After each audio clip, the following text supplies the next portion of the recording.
Fair comment indeed. Ladies and gentlemen, please like our Facebook.com/3Muckrakers page. Follow us on Twitter @3Muckrakers. Individually, our newest muckraker, Paul Halliday, is at Paul Halliday, HALLIDAY. Phil Perry is at Wales Eye. Me, Dennis Campbell, I'm at UK Progressive. And please download the 3 Muckrakers podcast. You can watch clips of every episode on our dedicated YouTube channel. That's youtube.com/worldviewshow. We've crossed the finish line. We're not that crazy about the result, but we do live in a democracy and the people have spoken. So that's it. That's all. Taking us out tonight is the letter that Aaron Sorkin wrote to his wife and his daughter about what happened and why he feels this is so important. Thank you for listening, and goodbye. Sorkin girls. Well, the world changed last night in a way I couldn't protect us from. And that's a terrible feeling for a father. I won't sugarcoat it. This is truly horrible. It's hardly the first time my candidate didn't win. In fact, it's the 6th time. But it is the first time that a thoroughly incompetent pig with dangerous ideas, a serious psychiatric disorder, no knowledge of the world, and no curiosity to learn has. And it wasn't just Donald Trump who won last night. It was his supporters, too. The Klan won last night. White nationalists, sexists, racists, and buffoons. Angry young white men who think rap music and Cinco de Mayo are a threat to their way of life, or are the reason for their way of life. They've all been given cause to celebrate. Men who have no right to call themselves that, and who think that women who aspire to more than looking hot are shrill, ugly, and otherwise worthy of our scorn rather than our admiration. It struck a blow for misogynistic shitheads everywhere. Hate was given hope. Abject dumbness was glamorized as being the fresh voice of an outsider who's going to shake things up. Did anyone bother to ask how? Is he going to rearrange the chairs in the Roosevelt Room?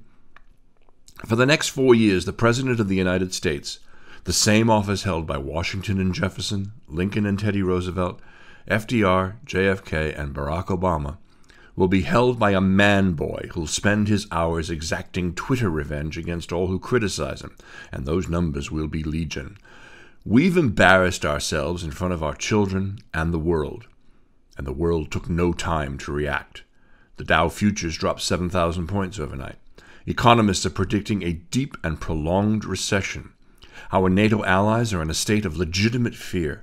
And speaking of fear, Muslim Americans, Mexican Americans, and African Americans are shaking in their shoes. And we'd be right to note that many of Donald Trump's fans are not fans of Jews. On the other hand, there's a party going on at ISIS headquarters. What wouldn't we give to trade this small fraction of a man for Richard Nixon right now? So what do we do? Well, first of all, we remember that we're not alone. 100 million people in America and 1 billion more around the world feel exactly the same way we do. Second, we get out of bed. The Trumpsters want to see people like us, Jewish coastal elites, educated, socially progressive Hollywood, sobbing and wailing and talking about moving to Canada. I won't give them that, and neither will you. So here's what we'll do. We'll fucking fight. Roxy, there's a time for that kind of language, and it's now. We're not powerless, and we're not voiceless. We don't have majorities in the House or Senate, but we do have representatives there. And it's also good to remember that most members of Trump's own party feel exactly the same way about him that we do. We make sure that the people we sent to Washington, including Kamala Harris, take our strength with them and never take a day off. We get involved. We do what we can to fight injustice anywhere we see it, whether it's writing a check or rolling up our sleeves. Our family's fairly insulated from the effects of a Trump presidency, so we fight for the families that aren't. We fight for a woman to keep her right to choose. We fight for the First Amendment. We fight mostly for equality, not for a guarantee of equal outcomes, but for equal opportunities. We stand up. America didn't stop being America last night, and we didn't stop being Americans. And here's the thing about Americans. Our darkest days have always been followed by our finest hours.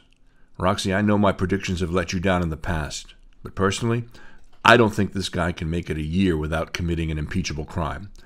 If he does manage to be a douche nozzle without breaking the law 4 years, we'll make it through those 4 years. And 3 years from now, we'll fight like hell for our candidate, and we'll win, and they'll lose, and this time they'll lose for good. Honey, it'll be your first vote. The battle isn't over, it's just beginning. Grandpa fought in World War II, and when he came home, this country handed him an opportunity to make a great life for his family. I will not hand his granddaughter a country shaped by hateful and stupid men.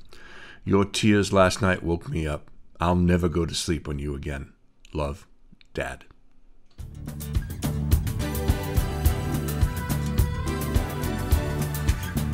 The Three Muckrakers podcast is produced by Monk Nash Media in association with Thing 1 and Thing 2 Productions.